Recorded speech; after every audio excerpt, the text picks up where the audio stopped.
రోహన్ మొత్తానికి ఇంటికి చేరుకున్నాడు.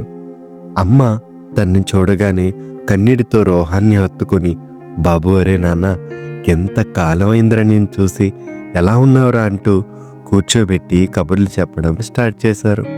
అమ్మ మాట్లాడుతూ, నానా నేను మర్చిపోయాను, ఎన్ని రోజులు బయటే తిన్నావు, ముందు నీకు నచ్చిన బిర్యానీ చేసాను తినరా అంటూ ప్రేమగా వడ్డిస్తుంటే రోహన్ కళ్ళల్లో ఆనందం. ఇంతలో బాస్ కాల్ చేశారు. రోహన్, కంప్లీట్ చేసావా ప్రాజెక్ట్? ఇంకా 2 days ఉంది, రేపు మార్నింగ్ ప్రజెంటేషన్ ఇవ్వాలి, పని తొందరగా కానీ అంటూ కాల్ చేశారు. ఇప్పటి వరకు ఉన్న ఆనందం అంతా ఒక్క కాల్తో పోయింది. భోజనం చేసి, అమ్మా నేను వెళ్ళాలి, ఆఫీస్ నుంచి కాల్ వచ్చింది అని అమ్మతో చెప్పగా అమ్మ ఇలా అంటుంది, నానా ఒక్క రోజైనా ఉండరా, రాక రాక వచ్చావు అంటూ తన బాధని వెల్లడిస్తుంది. రోహన్ కూడా బాధపడుతూ, అమ్మా నాకు ఉండాలనే ఉంది, రేపు ఆఫీస్లో అర్జెంట్ మీటింగ్ ఉందని చెప్పగానే అమ్మ వెనక్కి తిరిగి బాధపడుతుంది. రోహన్ ఏం చెప్పాలో తెలియక ఇలా అంటాడు, ప్రాజెక్ట్ అయితే సెలవిస్తారమ్మా, అప్పుడు 3 days ఉండొచ్చు, అమ్మా నా వైపు చూడు, మా అమ్మ కదా అని అంటూ అమ్మ నుదుటి మీద ముద్దు పెట్టి, వస్తా అమ్మా నిజంగా. అమ్మ బాధపడుతూ, నాన్న టైంకి తిను, జాగ్రత్తగా ఉండు సరేనా, జాగ్రత్తగా వెళ్ళిరా నాన్న అంటూ రోహాన్ని పంపిస్తారు. రోహన్ మనసులో బాధపడుతూ తన ప్రయాణాన్ని కొనసాగిస్తాడు.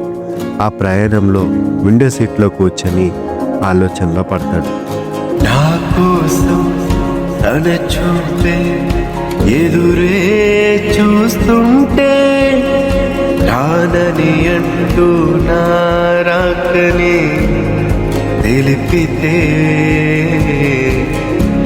కలువలాంటి ఆ కళ్ళు తడిసిపోతే, నా రాకకి సీతమ్మలా ఎదురు చూస్తే,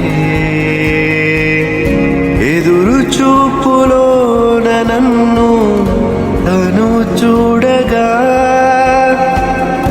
ఎదలోతుల్లో పొంగి పొరలి నవ్వుతుండగా, ఇంకేం కావాలే నాకు నీ తోడు ఉండగా, నీ ప్రేమలో తెలియని మైకం అమ్ముతుండగా, మంచు వర్షం కురిపిస్తావే నీ దరికి చేరగా, నీ కౌగిల్లో బంధిస్తావే మన ప్రేమ సాక్షిగా. నా కోసం తన చూపే ఎదురే చూస్తుంటే, రానని అంటూ నా రాకని తెలిపితే.